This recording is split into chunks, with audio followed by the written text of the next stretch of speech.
Well, hello, and welcome to another edition of Weird News and Wacky History, a look behind the scenes of what's been happening through the years. At the news desk, I'm Pastor Roland Most. Today, we take a look at outlawed practices with I'm with the Band.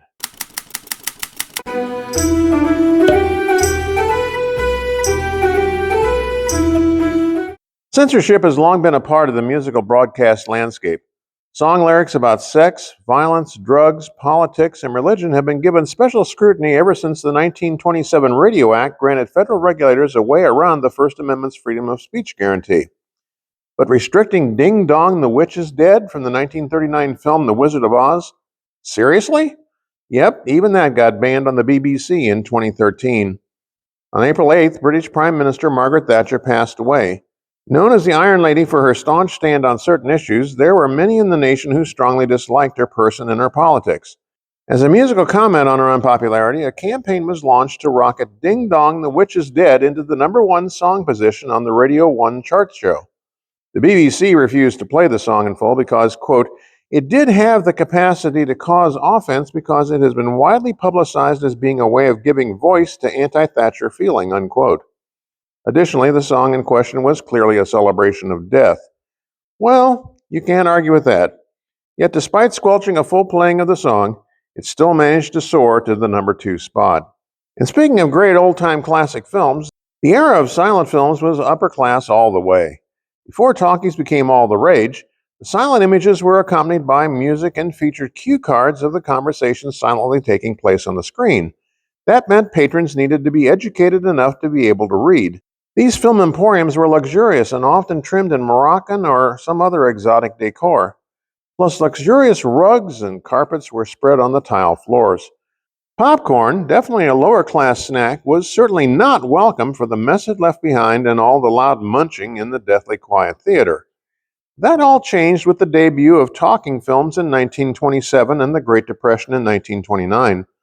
Viewers no longer needed to be able to read, and suddenly movies were a low-cost treat available to all. After purchasing inexpensive bags of popcorn from street corner vendors, viewers carried the snack inside with them where it was tolerated because business was brisk. Theaters started charging the vendor who set up outside their doors before realizing a profound truth. They could make much larger profits if they sold popcorn inside the theater itself. The concession stand was born, and movies would never be the same. Much closer to the heart of every student is this band activity. What is America's educational system coming to when there's no homework? No wonder U.S. students are falling behind those of other nations. But before you text your senator in outrage, be aware that those no homework laws were passed over 12 decades ago. The Venerable Ladies' Home Journal, founded in 1883, campaigned vigorously against kids having to do schoolwork at home at the turn of the previous century. Their grassroots crusade drew the support of numerous medical practitioners, all attesting to the harmful effects of homework. California even passed legislation in 1901 that banned all homework for kindergarten through 8th graders and strictly limited senior high take-home work. In the more rural society of yesteryear, this allowed plenty of time for doing chores around the farm. Post-World War II, many families migrated to the suburbs. Then Russia in 1957 launched Sputnik and scared Americans into thinking they were falling behind the Soviets. By the 1980s, the Department of Education reversed itself, deciding homework was good after all. These days, 15-year-old Shanghai students spend 13.8 hours a week hitting the books at home, while students in Finland only invest 2.8 hours. The average U.S. high schooler only puts in between 5.5 and 6 hours a week, and the homework versus no homework battle rages on. And ending where we started back in Great Britain, here's some oddly banned songs. Americans have always been notorious for the wild and crazy raucousness of their music.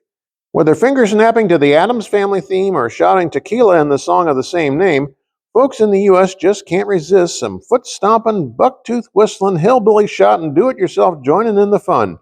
And it drove the folks in the British Broadcasting Corporation stark raving bonkers. Especially noxious was Bing Crosby's 1942 hit Deep in the Heart of Texas, which has audiences clapping in time to the music each time the rhythm rolls around. BBC's Music While You Work program quickly discovered workers were banging with their sensitive tools, hammering on cluttered workbenches, and madly stomping at ammunition depots and bomb factories. Assembly lines were even producing products with missing components whenever the song played. The BBC had enough. They banned Deep in the Heart of Texas, as well as another snappy favorite called Sugar Bush, recorded by Frankie Lane and Doris Day. Leroy Anderson's typewriter song also got the axe. But the biggest BBC offender? Bing Crosby's I'll Be Home for Christmas. The BBC thought its, quote, sickly sentimentality was nauseating and even might damage public war morale. Take that, Durbingle. And that's all the time we have for this episode of Weird News and Wacky History, a look behind the scenes at what's been happening through the years. I'm your host, Pastor Roland Moss, wishing you that all your news may be just a bit weird.